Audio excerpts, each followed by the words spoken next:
Welcome back, students, to your English class.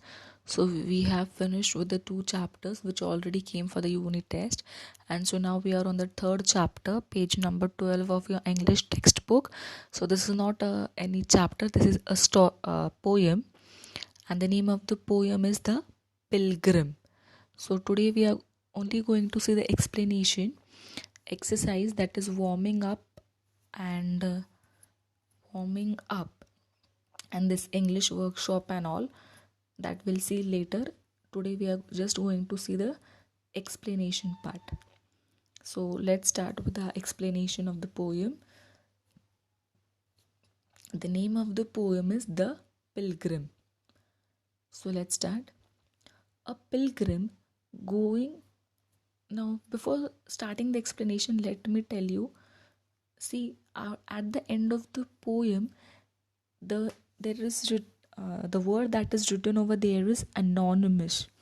Now anonymous means ये poem जिस किसी ने भी लिखी है उनका नाम वो सामने नहीं आने देना चाहते, वो अपनी पहचान नहीं बताना चाहते, इसलिए ये पोयम किसने लिखी है हमें पता नहीं है, इसलिए वो पोयम के नाम के जगह पे वहाँ पे एनोनिमस ऐसा शब्द लिखा है. अनोनिमस का मतलब है कि इस पोयम का पोएट अननोन है, हम नहीं जानते वो कौन है, उनका नाम क्या है, इसलिए वहाँ पे अनोनिमस ऐसा लिखा है. Okay, so let's start. A pilgrim going a lone highway came at evening, cold and grey, to a chasm deep and vast and wide. The old man crossed in the twilight dim. The chasm held no fear for him, but he paused when he reached the other side and built a bridge to span the tide. Okay, now pilgrim मतलब क्या होता है. अब इस poem में यहाँ पे एक ओल्ड इंसान है, एक बूढ़े बुजुर्ग व्यक्ति है जो किसी पिलग्रिम पे जा रहे हैं. पिलग्रिमेज, पिलग्रिम मतलब जब हम कोई भगवान की यात्रा पे जाते हैं दूर, हाँ, जैसे हम बोलते हैं ना 4 धाम यात्रा, काशी पे जाना, हाँ, ये ज़्यादातर तो बूढ़े लोग ही जाते हैं वहाँ पे, हाँ, जवान भी जाते हैं but mostly old people goes there. So ये जो हम भगवान की जगह पे जाते हैं यात्रा को, भगवान के यात्रा पे, जिसको इंग्लिश में रिलीजियस बोल सकते हैं आप, उसको पिलग्रिम बोलते हैं. ऐसी जगह पे जो भगवान के स्थान होते हैं ना, क्षेत्र, यस, उसको पिलग्रिम बोलते हैं. सो एक बूढ़े बुजुर्ग व्यक्ति थे और वो ऐसे ही किसी पिलग्रिम पे जा रहे थे, हाँ, going a lone way high. So काफ़ी बड़ा रास्ता था, काफ़ी सुनसान रास्ता था, और चलते चलते काफ़ी चल रहे थे, चलते चलते शाम हो गई, ठंडी हवा बहने लगी, और शाम के वक्त आप देख रहे होंगे कि जब पूरी रात भी नहीं होती है और पूरा सनलाइट भी नहीं होता है, वैसे एक ग्रे कलर सा छा जाता है. सो इसलिए ग्रे ऐसा शब्द का यूज़ किया गया है. सो चलते चलते क्या हो गई है, अब उनको शाम हो गई है. To a cast deep and vast and wide the old man crossed in the twilight dim. Twilight dim मतलब ये जो चांद आता है, चांद की जो रोशनी गिरती है, मून लाइट जिसको हम कहते हैं, तो वो कैसी होती है, बहुत डिम होती है. यस, उसका ठीक से हम यूज़ भी नहीं होता है उस लाइट का, लाइट सिर्फ नाम के लिए होती है, तो उसको ट्विलाइट डिम बोला है. तो ये जो ओल्ड मैन थे वो चल के जा रहे थे, शाम हो गई, शाम से रात हो गई, यस, और फाइनली एक बड़ी खाई उनके पास आई. कास मीन्स, अगर आसान शब्दों में बोला जाए तो खाई, हाँ, 2 रॉक होते हैं ना, 2 बड़े पत्थर, उनके बीच में से एक छोटा सा रास्ता जाता है, हाँ, the narrow very deep road between 2 big rocks, हाँ, इसी आसान भाषा में हम उसको खाई बोलेंगे. तो ऐसी खाई जो बहुत बड़ी और बहुत गहरी थी, तो वो बड़ी खाई वो बुजुर्ग ने, दैट ओल्ड मैन ने मून लाइट में इतने कम रोशनी में क्रॉस की. ओके. द कास्प held no fear for him. So वो खाई से गुजरते वक्त उनको ज़रा भी डर नहीं लगा, जबकि वो खाई इतनी गहरी थी, इतनी डरावनी थी, रात हो चुकी थी, कोई लाइट नहीं थी, बट फिर भी उनको डर नहीं लगा. Had no fear. But he paused when he reached the other side. लेकिन जैसे ही उन्होंने खाई पार करके दूसरे साइड पे गए, वो वहाँ पे जाके रुक गए. ही पॉज्ड मतलब वो ओल्ड मैन वहाँ पे जाकर रुक गए. अब क्यों रुके वो हम देखेंगे. And build a bridge to span the tide. तो वो वहाँ पे जाके क्यों रुके, क्योंकि जो डरावनी खाई उन्होंने डिम लाइट में, मून लाइट में पार की थी, वहाँ पे उनको ब्रिज बांधना था, इसलिए. अब ब्रिज मतलब ऐसे सीमेंट कंक्रीट या फिर वैसे वाला ब्रिज नहीं जो अब हम देखते हैं जो बनते हैं, not that type, but you can see here in this picture एक टेम्पररी ब्रिज बोलते हैं ना, कि कुछ नहीं तो थोड़ा ही सही, ऐसा बोलते हैं ना हम, वैसा वाला bridge, not the proper one, but कुछ तो बांधा उन्होंने, अच्छा सा ब्रिज. अब क्यों वो हम देखेंगे. Old man said a fellow pilgrim near, why waste your time in building here.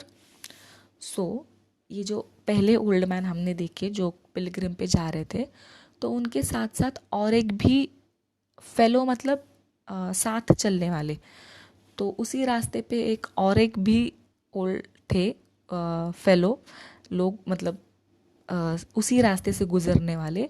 तो उन्होंने वो ओल्ड मैन को पूछा कि आप यहाँ पे ये ब्रिज बांधने में अपना टाइम वेस्ट क्यों कर रहे हो. Your journey ends with the close of the day. You will never again you you never again will pass this way. You have crossed the chasm deep and wide. Why build a year at eventide? तो वो जो उनके साथ चलने वाले और दूसरे इंसान थे, उन्होंने वो ओल्ड मैन से पूछा कि आपने तो इतनी गहरी खाई, कास्म, खाई मतलब कास्म, इंग्लिश में कास्म, इतनी डीप, इतनी गहरी खाई आपने पार कर ली है, तो फिर अभी आप यहाँ पे ब्रिज क्यों बांध रहे, जबकि आपको फिर से यहाँ से जाना भी नहीं है. आप शायद कोई और रास्ते से वो ओल्ड मैन जाने वाले होंगे या कुछ और, बट वो दूसरा उनको पूछ रहा है कि आपको वापस यहाँ से जाना नहीं है, आपने तो ये खाई भी पार कर ली है, फिर यहाँ पे रुक कर फिर से ब्रिज बांध कर आप अपना टाइम क्यों वेस्ट कर रहे हो. ओके. ऐसा सवाल वो दूसरे इंसान ने उनसे पूछा. सो अब उस सवाल का जवाब उन्होंने क्या दिया वो हम देखेंगे. The pilgrim raised his old grey head. So finally old grey head मतलब वो अब बूढ़े हो चुके थे, तो उनके सर के बाल भी ग्रे मतलब सफ़ेद हो रहे थे, इसलिए ऐसा बोला है कि वो पिलग्रिम ने बोला, my friend in the path I have come, he said, there followeth after me today a fair-headed youth who must pass this way. So वो बूढ़े बुजुर्ग जो थे उन्होंने क्या बोला कि आप सही कह रहे कि मेरा तो खाई मैंने पार कर ली है, लेकिन मेरे खाई पार करने के बाद और यहाँ से जाने के बाद कुछ हमारे बाद के लोग भी यहाँ पे आएंगे, इस रास्ते से आएंगे भगवान के दर्शन के लिए. तो मतलब यूथ बोला है, मतलब हमारे बाद का जनरेशन. अब तो हम बूढ़े हो गए हैं, लेकिन हम बूढ़े हो गए मतलब दुनिया ख़त्म हो गई क्या, नहीं. हमारे बाद की भी जो जवान पीढ़ी है या फिर हमारे बाद के जो बच्चे आने वाले हैं, उनको भी ये रास्ते से गुज़रना होगा. Yes. The chasm which held no fear for me to the fair-headed youth may a pitfall भी. मतलब उनको बोलना है कि मेरे बाद भी मेरी बाद की पीढ़ी हम तो बूढ़े हो गए, लेकिन हमारे बाद की पीढ़ी यहाँ से गुजरेगी, तो मैंने तो कास्म इजीली पार कर लिया। मतलब मैंने तो वो जो खाई थी वो मून लाइट में, मतलब ट्विलाइट में, डिम लाइट में पार कर ली। लेकिन मेरे बाद की जो पीढ़ी यहाँ पे आएगी, क्या वो उस डरावनी खाई को पार कर पाएगी? अब वो खाई पार करते वक्त मुझे तो डर नहीं लगा, लेकिन ज़रूरी नहीं है कि जो दूसरी पीढ़ी आएगी वो भी बिना डरे खाई को आसानी से पार कर सकेगी। ऐसा ऐसा नहीं हो सकता। हो सकता है कि जो खाई मेरे लिए डरावनी नहीं थी वो उनके लिए डरावनी हो। यस, मतलब जिस चीज़ से मुझे डर नहीं लगा, अगर मेरे बाद आने वाले लोगों को लग गया सपोज डर, तो ऐसा वो ओल्ड मैन ने जवाब दिया। He too must cross in the twilight dim. My friend, I am building this bridge for him. तो ये ब्रिज मैं अपने लिए नहीं, लेकिन मेरे बाद जो लोग यहाँ से जाएंगे, तो जो परेशानी मुझे फेस करनी पड़ी वो उन लोगों को वो तकलीफ का सामना ना करना पड़े, उनको वो खाई से डर ना लगे, उनको बहुत डिम लाइट में वो खाई पार करने की ज़रूरत, डरते हुए खाई पार करने की ज़रूरत ना पड़े, इसलिए मैं ये ब्रिज उनके लिए बांध रहा हूँ। ऐसे वो ओल्ड मैन ने आंसर किया। द पिलग्रिम जो थे, यस, पिलग्रिमेज पे जाने वाले को पिलग्रिम बोलते हैं। मतलब यात्रा पे जाने वालों को यात्री बोलते हैं ना, वैसे पिलग्रिमेज पे जाने वाले को पिलग्रिम बोलते हैं। सो बहुत ही प्यारी पोयम थी। सो इस पोयम से हमें क्या सीखने मिला है कि कुछ चीज़ें हम कर पाते हैं और हमारे होने के बाद हम छोड़ देते हैं कि यार चलो मेरा तो हो गया, अब मुझे दूसरों का क्या लेना देना है। आज के ज़माने में हम रहते हैं वहाँ पे तो ऐसे ही सोचते हैं। बट यहाँ पे ये जो पोएट है, जिस किसी ने भी लिखा है, नाम यहाँ पे नहीं दिया है, बट ये जिस किसी ने भी लिखा है बहुत ही खूबसूरती से लिखी है कि once we have finished with our work, we don't think about others, but that is very wrong. We must always think about others. हमारा काम हो गया इसलिए चलते बनो, ऐसे नहीं करना है। तो दूसरे के बारे में भी सोचना है। भले कुछ चीज़ें ऐसे होती है जिससे हमें फ़ायदा नहीं होता है, जैसे कि इस पोयम में वो ब्रिज बांधने से वो पिलग्रिम को कोई मदद नहीं हुई। मदद किसको होने वाली है? आने वाली पीढ़ी को। तो वैसे ही हमारे कुछ काम करने से भले ही उसकी मदद हमें खुद को ना हो, लेकिन किसी और को भी अगर उस चीज़ की मदद हो गई तो वो बहुत बड़ी बात है।